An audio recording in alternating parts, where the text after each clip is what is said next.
Welcome to day 77 of our school year.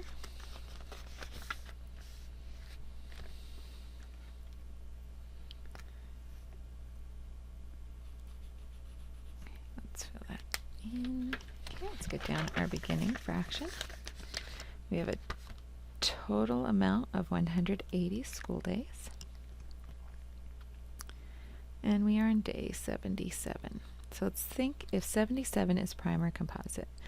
Well, 77, when those digits repeat, that tells me it's actually a multiple of 11. So if it's a multiple of 11, 11 is a factor.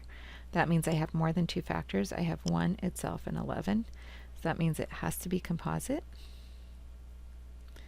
And if you're not sure and you want to double check, you can always look at your prime number sieve and see that, nope, it is not circled because it is composite. That means we need to do our prime factorization for both our numerator and our denominator. So let's see. 1 plus 8 plus 0 is 9. 9 is a multiple of 3, so 3 is a factor. I can get 60 threes out of 118, or 18. I can divide by 3 again. I can get 20 threes out of 60. That ends in a 0, so 5 is a factor. I get 4. 4 can be divided by 2. I get 2. 2 is prime, so we are done. See, I already said I can divide by 11 because 11 is prime. I get 7. 7 is prime, so we're done. Let's go ahead and list our prime factorization. 2 times 2 times 3 times 3 times 5, and 7 times 11. Let's look for our common factors there. There aren't any. I have no 7s or 11s down here. I have no 2, 3s, or 5s up here. So when there's nothing to circle, our greatest common factor is 1. Let's make our groups of 1. Done. How many total groups of 1 do we have? 180. How many are shaded in? 77. Let's go ahead and still prove it with our algorithm that when we divide by 1, it stays the same.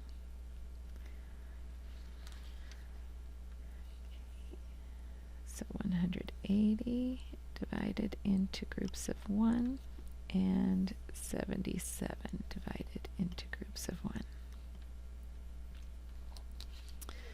So let's see, 100 times 1 is 100. Numbers the same, 0 is the game. More on top, no need to stop. Numbers the same, 0 is the game. Bring the 80 up there. I can multiply that by 80. 80 times 1 is 80. Numbers the same, 0 is the game. Add these partial quotients, I get 180. Here, 7 times 1 is 70. More on top, no need to stop. Numbers the same, 0 is the game. Bring the 7 up here. 7 times 1 is 7. Numbers the same, 0 is the game. Add these partial quotients. 70 plus 1 is 77.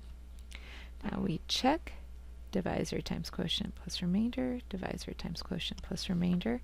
Since our remainder for both is 0, and the identity property of addition says when you add 0, it stays the same, we don't need to take time to add the 0.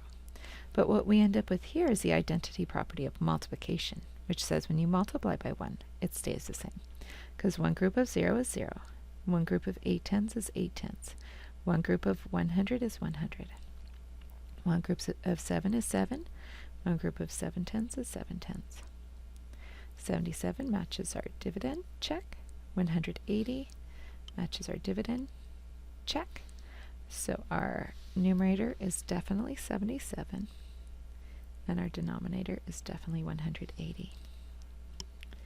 All right, let's go ahead and fill in our data collection page.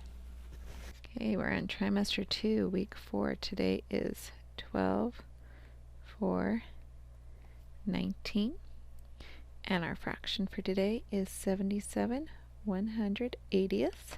77 is a prime number. It is not a factor of 180, so our greatest common factor is 1. That means we did groups of 1, and you do not have to get out your number line. But I always like to show you where it is on your number line, because there's 77 180ths, and there's no lines underneath it because it is the simplest form. We could break these up into smaller pieces by multiplying by 2 or 3 or things like that and find equivalent fractions up here, but none in a simpler form. Okay, let's go ahead and erase your worksheet, and thank you for joining me.